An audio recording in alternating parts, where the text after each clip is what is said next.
Chills kitchen. நாம் இன்றைக்கி என்ன பார்க்க போகிறோன்னு பார்த்தீங்கன்னா, தக்காளி வச்சு தான் சாஸ் செய்ய போகிறோம். அதுக்கு தேவையான பொருட்கள் ஒரு 4 தக்காளி. உங்களுக்கு மட்டும் வேணும்னா 4 தக்காளி எடுத்துக்கோங்க. அப்புறம் கொஞ்சம் பூண்டு, நாட்டு பூண்டாக இருந்தால் உளிக்காமல் அப்படியே சேர்த்துக்கலாம். ஆனால் மலை பூண்டாக இருந்து உளிச்சிக்கோங்க. அப்புறம் வந்துட்டு இந்த சீரகம், கொஞ்சமாக வந்துட்டு இந்த வெந்தயம் சேர்த்துக்கோங்க. அதுக்கப்புறம் வந்துட்டு இந்த 2 பச்சை மிளகா சேர்த்துக்கணும். ஆனால் நான் வரமிளகா தான் சேர்த்துருக்கேன், சரிங்களா? நான் 2 வரமிளகா சேர்த்துக்கேன். இதெல்லாம் மிக்ஸில் போட்டு நல்லா ஃபைன் பேஸ்ட்டாக அரைச்சிடுங்க. அப்போ நம்ம வந்துட்டு அரைச்சி முடிச்சதுக்கப்புறம் அடுத்து என்ன பார்க்கலாம். வாங்க தக்காளி செய்கிறது எப்படின்னு பார்த்துடலாம். ஃபஸ்ட்டு அடுப்பு பற்றிடுவோம்.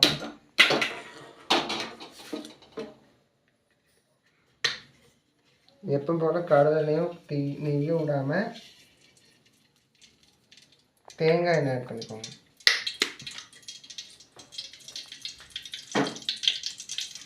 இப்போ நம்ம அரைச்சி வச்சுருக்கோம் பேஸ்ட் இருக்குல்ல, அதை நான் ஆட் பண்ணி வைப்பேன். எண்ணெய் நல்லா காஞ்சிருச்சு.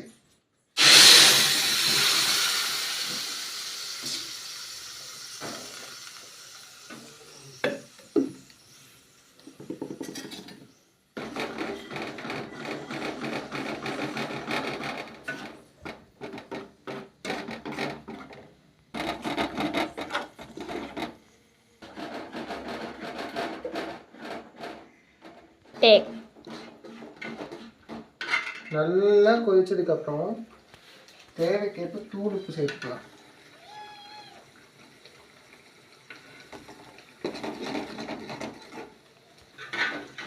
எப்பவுமே சாஸ் மாதிரி இந்த மாதிரி விஷயம் செய்யும்போது உப்பு அதிகமாக போடுறோம்னா ஒரு பிஞ்ச் அளத்துக்கு நம்ம சொன்னால் சர்க்கரை போட்டுக்கலாம்.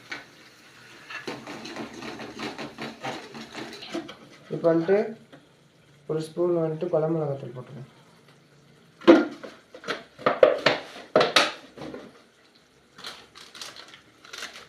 கொஞ்சமாக சிக்கன் மசாலா போட்டுக்கோங்க.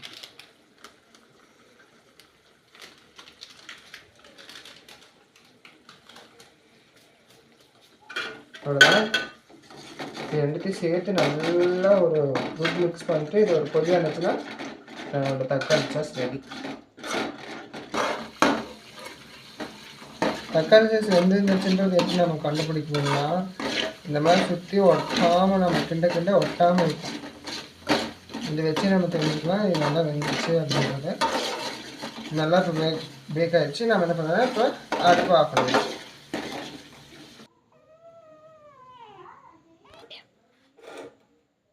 வாங்க இப்போ இது டேஸ்ட் பார்த்துக்கலாம். நல்லா சூடாக இருக்காதான்.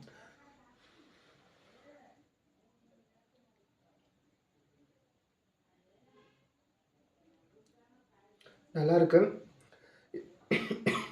இதே மாதிரி செஞ்சு நம்ம தோசை கூட பிரெட் டோஸ்ட் பண்ணி சாப்பிட்றோன்னா அது வந்துட்டு ஸ்வீட்டாக சாப்பிடுவாங்க. சில டைம் இந்த மாதிரி சாஸ் வச்சு சாப்பிட்றது சூப்பராக இருக்கும்.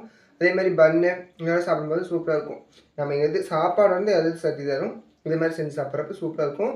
ஆனால் அதுக்கு தேவையான அளவு மட்டும் கரெக்டாக பார்த்து போட்டுக்கோங்க.